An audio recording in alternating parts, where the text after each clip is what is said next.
Hello YouTube. This isn't really a cooking with Denoy episode, but it is something that I thought I should show in case some of you don't know it. I'm currently at Lori Wilson Park in Cocoa Beach. It is a very nice park. There's a beach access there. Maybe I'll do a little tour later if we have time. And right now it's pretty packed with people. This was the park that I was at the other day that I ran into the missionary and his family. But anyhow, I'm out here to cook dinner real quick, and I didn't really buy anything to cook to eat. So I had to eat what I had with me in the vehicle, which right now wasn't much other than, my rice, which is always easy to cook, just rice and water. But I needed some kind of meat dish, but I didn't have any meat. But I did have some eggs that I had bought several days ago. As a matter of fact, I think I bought these eggs about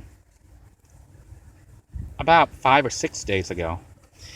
And they've been sitting in my car without refrigeration in my ice cooler, or my small refrigerator there that's not hooked up to anything.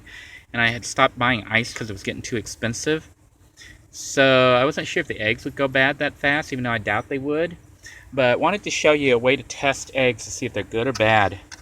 The theory is that a bad egg will have gases inside, and as it starts to rot, and that will cause the egg to float. So the game is called Sink or Float, and if you put the egg inside and it sinks, like that one did, see how it sank to the bottom there? That's a perfectly good egg. It sank and it's laying kind of sideways. None of it wants to float up. Like, it doesn't have a top part that wants to float up. So that tells me that egg is a good egg and can be eaten.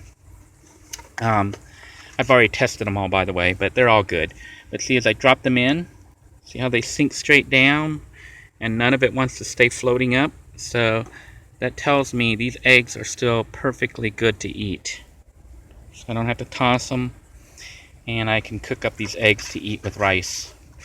For those of you who are curious as to what I'm doing, in case you are on a very limited budget, if you were watching an earlier segment that I did about shopping for meat and protein at Walmart for really cheap by going there really early in the morning, you notice that we found some eggs there. They had like these half dozen eggs for only like 44 cents. I bought these for like, I think 76 cents or 67 cents or something like that at another Walmart. But anyhow, 44 cents for 6 eggs is super, super cheap. And the eggs give you a lot of protein. So what I'm planning on doing today is I'm just going to make simple white rice here, and I'm going to eat my eggs with it. I'm probably going to have 2 eggs, maybe 3. Well, I'm feeling really, really hungry because all I had earlier today was 2 little cheap 50-cent burritos.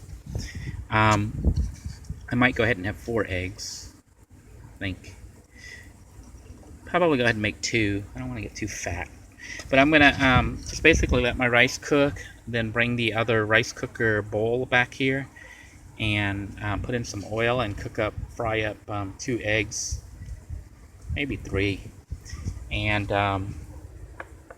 cover the eggs, put a little bit of fish sauce on the eggs to flavor it, and eat that with rice. That is a standard food, for me at least. When I was in Thailand as well as here in America growing up, I would eat eggs and rice. If you calculate it out, that's like probably less than 10 or 15 cents for the whole meal. So you can have a fairly nutritious meal with high protein content, having like 2 or 3 eggs with rice. And if you were tight on money, this is something to consider. Right now, I'm a little bit tight on money, so eating eggs and rice is nutritious and also very, very cheap. You could eat for less than 25 cents a meal and get a decent meal. So keep that in mind if you ever find yourself in a situation where you don't have a lot of money. Rice is cheap, and eggs are fairly cheap. Source of protein. So until next time, bon appetit, everybody.